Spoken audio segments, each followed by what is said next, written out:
detalyado pang salaysay para maintindihan natin ang buong konteksto po nitong operasyon ng NBI na ito. Saan ho ba nagsimula ito? Ito hong sinasabi na pagkakaroon daw ho ng pagtatangka umano na ma-entrap, no?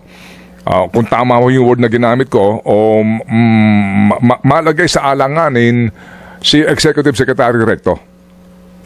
Well, para po mas malinaw, maganda po yung tanong po ninyo, Kated. Ganito po kasi nangyari. Ito pong subject namin na yung pong talent manager, so to speak, o sabi nga, bugaw po, matagal na po minomonitor po ng NCR, ng aming pong NCR office. May mga complaint na po ng human trafficking sa kanya. Pero kaya po nagkasa po ng operation, ng entrapment operation. Sabi nga po, itong daw taong to, high-end daw po nga, babae, tsaka lalaki, yung kanyang, so to speak, yung iniaalok para po magbigay ng sexual favors. So nagkasa po ng entrapment operation sa isang 5-star hotel pa nga po ikinasa dahil yun po yung setup niya lagi, 5-star hotel or private area po na ganyan. So nagkasa po, nang naibigay na po yung mark money, yung entrapment money po, nahuli po ngayon. Hinuli ngayon itong tao na to, dinala po yung 5 subject na babae sa office po ng NCR. So nang iniimbestigahan na po, dinidinay pa niya na hindi ko naman tinanggap yung pera at saka hindi naman prostitution, PR lang, yun po yung term Parang usap-usap lang daw. Pero nakapasok na po sila dun sa pribadong kwarto. Nung nagigipit na po sa pagtatanong, bigla po siya nagsalita na eto pong paghuli sa amin, may kinalaman dun sa plano namin na na paninira. Character assassination po, yung term na ginamit kay Secretary Recto. Yun po doon po lumabas na nung tinawagan ako ngayon po nitong mga investigador na, sir, ito pong subject na nahuli namin, may sinasabi na paninirang gagawin, character assassination kay Executive Secretary Ralph Recto. Kaya sabi ko, imbestigahin nyo, palalimin ninyo, at doon na po nagsalaysay yung plano po nila. Ang plano pong gawin, para po maliwanagan, hindi po ipapain yung babae kay Executive Secretary Recto. Kundi ang gagawin po, kukuha ng statement po yung 5 babae, kukuhaan po ng statement na ang palalabasin po ay si Executive Secretary Recto ay kumukuha sa kanya ng babae. Yung 5 babae na yun, nakuha ni Executive Secretary at sinasasabihin, nagdag-drugs, binubugbog, sinasaktan, nagsapahagaw ng pera. Ganun na po. Yun na po yung ginagawa rito. So, character assassination po. Lumalabas dito, tatay, kung alam po niyo yung sa KGB, yung compromat na tinatawag. So, gagawa po ng parandushir na ginawa po nila yon para sirain po yung isang politiko o isang tao. Ganun po yung nangyari dito. Ayun. So, mas naintindihan ko na, coming from you, kung saan po ito nanggagaling, itong istoryang ito na kaninyo ay gusto makuha yung panig ni Ginoong Leviste at saka nitong Ginoong Paras. Saan sila pumapasok ng dalawa? Ito po, dito nagtapat na po, nag-tell all na, sinabi, nung May 26, tumawag sa kanya si dating Congressman Jing Paras. At sinabi na may importante sila nga yung pagmimitingan. So, nag-meeting po sila ng 3 beses sa isang restaurant dyan sa Quezon City. So, yung meeting po nila, doon na nila pinaplano. Meron na pong salaysay na binibigay, naghahanda ng affidavit po. Yung 5, pinapahandaan. Ang humarap po doon sa meeting, ito nga, itong talent manager na to, may dalang talent. So, isasalang po yun. At ang balak nila this week, ipapile po sa piskalya, kakasuhan po ng Bausi si ES Recto, tapos po magpe-press con pagkatapos. At in fairness po kay Congressman Libiste, he was not present in the meeting. Ang present po si Jing Paras, saka po mga abogado na nagtuturo ng sasabihin at gusto silang ibibidyo na. Tapos doon pinag-usapan yung pera. Doon na po lumabas yung pangalan ni Congressman Yandor Libiste nung sinabi po ni Jing Paras na ang magpopondo, ang gagamit, ang magpopondo ng operasyon ay si Congressman Yandor Libiste. So doon na po pumasok yun. Ganun po yung pangyayari, kaya lumabas po yung istorya. Meron ho ba... Meron pong, Go ahead. Go ahead, sir. sige po. Meron po silang text exchange message sa Viber na nakuha na po namin. Si Jing Paras, tsaka po itong ito pong talent manager. Yung pong panig ni former Congressman Jacinto Paras, ni Jing Paras, ang sabi niya ho daw, sa tamang forum po siya sasagot dito sa aligasyon na ito. At kanya yung tinatanggi, ang binabanggit po ngayon ni Director Matibag, just for the record, at kami po sa aming programa ay bukas din po sa kanyang panig, just for the record. Ngayon po, Attorney Director, yun ho bang binabanggit nyo na handa na yung affidavit na supposed to be po ay pipirmahan nitong mga umano ay magkikwento against the ES? Yan ho ba ay nakakuha na kayo ng kopya? Wala po. Ganito po kasi yung nangyari dyan. So nag-usap. Tatlong meeting po. July 11, July 15, tsaka July 26 po. Yun po yung tatlong date ng meeting. So kino-coach muna po nila. Kino-coach. Tapos ang balak po, this week magkikita, bibigay yung affidavit. Pag pirma ng affidavit, babayaran sila ng 30%. Pagka-file sa piskalya po, tapos press con, babayaran ng additional 40%. Yung 30% daw, habang tumatakbo yung kaso, dun po babayaran. Yung po yung naging kaso. May sistema po talaga at kasama yung mga abogado. Yung po yung ina-identify namin. Sino yung mga abogado kasama? Kasi may pananagutan din po ito. Kung totoo po, itong sinasabi nga po na disenyo ito. Pero may detalye po kasi ibabalik ko lang po, Katid, hindi ko nabanggit. Doon sa 5 pong babae na na-rescue, nagkataon pa, isa doon yung isinasama rin sa 5 na ano po na gagamitin na mag-affidavit. Kaya 2 po yung nagtitistigo na parehas po yung istorya nitong talent manager sa itong babae na supposed to be gagamitin. So doon po lumabas yung istorya. Meron ho bang CCTV footage po yung mga meeting na binabanggit nyo na yan? Well, yun po yung ating ginagawa ngayon kasama po sa investigation natin na makapag-secure ng CCTV rito. Pero syempre may proseso po yan, Katid. Kaya kailangan po namin sundan lang po yung proseso niyan. Ngayon, ang simple lang po, kung magsasalita talaga si Kong Jing Paras at categorically sabihin niya, hindi ko kilala yan, wala kami dito pag-uusap, mas lalalim po yung investigasyon natin. Bakit nagsasalita ng ganito itong mga taong ito laban sa mga individual na yan? Ano po? Sir, yun hong bugaw lalaki? Para po gender correct, lalaki po yung gender niya, pero ano po siya, LGBT po. Okay. Sir, kaninyo, lumabas na lang itong mga kwentong ito nung panahon na nahuli na ho sila on a separate operation, right? Opo. Okay, sige. Human trafficking po talaga yung kaso. Human trafficking. Opo.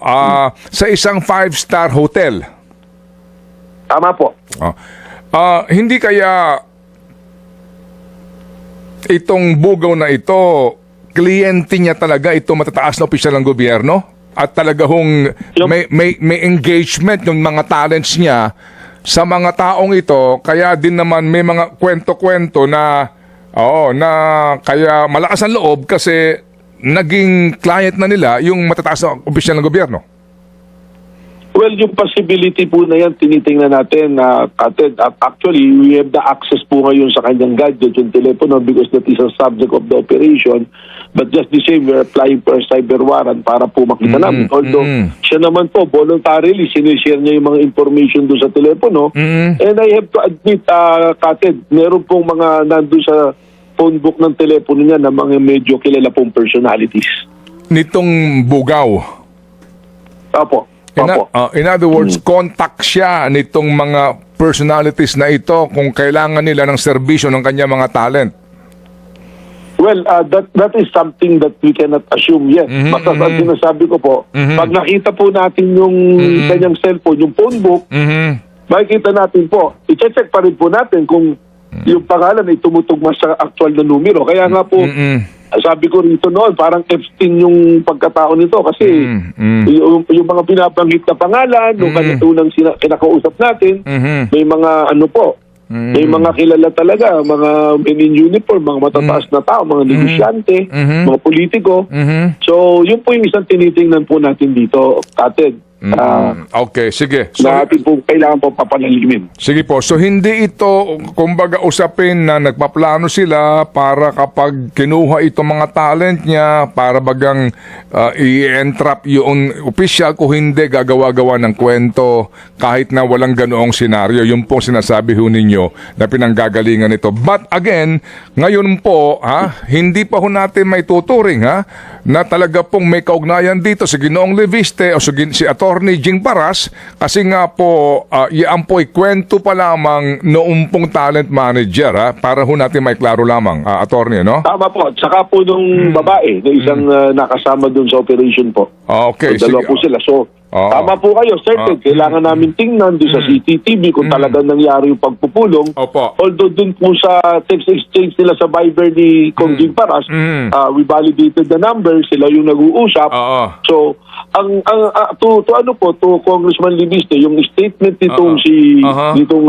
atong talent manager, pwede nating masabing hearsay pa dahil nanggaling kay Kong Jing Paras. Pero yung sinasabi po nilang nakausap si Jing Paras, that is direct testimony na pwedeng i-deny po ni Kong Jing Paras at ng mga abogadong kasama po rin sa pagpupulong. Although may corroboration na po yung testimony nitong talent manager, dahil yung talent po na isang kasama doon, parehas po sila ng storyano po. Ito pong talent manager na si... naku, munti ko na mabanggit yung pangalan. Yung pong... ito ba'y nakausap nyo na po mismo? Nakausap ko po mismo at narinig ko po yung kwento niya mismo. Opo. Tapos kaya po yung isang network nagkaroon ng exclusive sa kanya at saka doon sa hindi po na pwede advice po ng lawyer yun para may lawyer po siya. May lawyer na po siya tumatayo. Ngayon, Kaya pinayagan po namin. so yung sinasabi nyo, yung listahan ng kanyang mga kliyente, medyo ito, ano ito, as in pangalan ng mga politiko, pangalan ng mga high-ranking military officials at mga nasa gobyerno? Sir Ted, ano ko lang po wala pong listahan ng kliyente. Sinasabi ko lang po, nung kapan-checking doon sa phone book, lumalabas may mga personalities na okay. kilala rin sa phone book. Opo. I'm sorry. I'm sorry. Wala siyang blue book. Sorry. Nasa phone book niya mga contact Contacts. numbers ng mga official ng gobyerno. Oo. Opo, and it's not a crime. Opo. It's Oo not a naman. crime na magkaroon ka ng pangalan ng isang public official sa iyong phone book. Correct. Hindi Tama. krimen yun. Baka Opo. Direktor, may isa pang listahan na binabanggit Listahan daw ng possible target aside from ES Recto. Meron daw? Isisiwalat niyo po ba ito? Actually, hindi naman po listahan, pero base dun sa aming initial na pagsusuri, mukhang yung plano meron po against sa maraming mga tawag dito, yung po nga mga high-ranking officials. Binanggit ko kanina, Katid, kung walala nyo, binanggit ko yung compromat Kung familiar po kayo, yung sa KGB yan that is an operation done noong the 1950s Yung po nga isang civil servant dyan, yung si John Basal, na ginawa po niya. Kinuha siya ng mga ano po nung tawag dito entrapment na kasi yung pagiging gay noon sa yung pagiging LGBT noon sa British is being punished, so nilagyan ng honey trap. Ginawa po para yung doon po nanggaling yung honey trap sunod-sunod po yan Yes, ang sir. pinaka-recent po sir, kung maalala nyo yung kay President Trump di ba po? So ganun po gumagawa po ng do-share ba na tawag na parang compromising para sirain po yung isang talagang politiko. Noong ito po yung pattern na nakita namin, itong compromise na ginagamit po ng KGB noon. Oo. Direktor, sino pa daw ang ibang target? Wala po kasi ginabanggit over the weekend din sa balita. Hindi ko po mapangalanan na details kasi po we are in the process of validating po. Okay. Ang malino po kasi talaga na napangalanan dito ay si ES Recto. Ang pa nga nila doon sa pagpupulong, Senator Recto pa Yung po yung pagkakaano nila, pagkakabanggit po. Okay. Director, sige po. last na lang po. Kasi meron pa tayong happy hour yes, dito. oo Parang, Huli na lang, dalawang bagay po. Director, yun pong mga babae, ano po ba ito? Mga artista, ano po sila? Talent po? Ano ibig sabihin ng talent para lang po mas malinaw? Well, mga ano po actually, hindi ko po nakita personally yung mga babae po doon lang sa interview na pinakita sa akin sa video. Pero ang report po dumating sa akin, meron po mga medyo mga gumagawa-gawa po ng mga pelikula. Lumalabas po sa isa pong hindi po Netflix, basta I cannot mention Oh, po yes, siguro yes, yun, yes. We to be understand. fair. Oo. Pero yung po yung medyo kilala Platform, na grupo, yung po yung referral din sa grupo na yun. Opo. Okay. Ayun, tama po, Oo, platform. platform. So, medyo ganun po. Saka may mga modelo. Ganun po ang sige po. profile po nila. Okay, ito last na lang po talaga. Attorney Melvin, last time kasama po namin kayo. Tungkol po dun sa Opo. mansion na naghingi na po ng patawad Yun pong nag-post na social media content creator. Ano pong plano nyo doon? Opo. Magsasampa pa rin po ba kayo ng kaso? Yes po, DJ Chacha, piniprepare po nung aking lawyer yung kaso against sa Sasot, lalo na inadmit niya po na gano'n. Kasi the damage was done Medyo hindi po maganda na practice So I appreciate na nag-apologize pero binalita tapos ginawang content na po ng kung sino-sino. Paano na yung mga hindi nakabasa, nagkaroon na po ng judgment po sa atin So we should not tolerate po yung ganito. Kailangan po papanagutin po natin. Yung mga video po na amin napapanood relevant to this case po ng honey trap, saan po galing yon? Saan galing yon? Yung pong video ng paghuli po ba? Sinasabi niyo po? Itong pinalalabas nga sa media, itong may mga kababaihan, saan po yun? Meron pong naka-body worn camera po yung ating lagi mga operatives.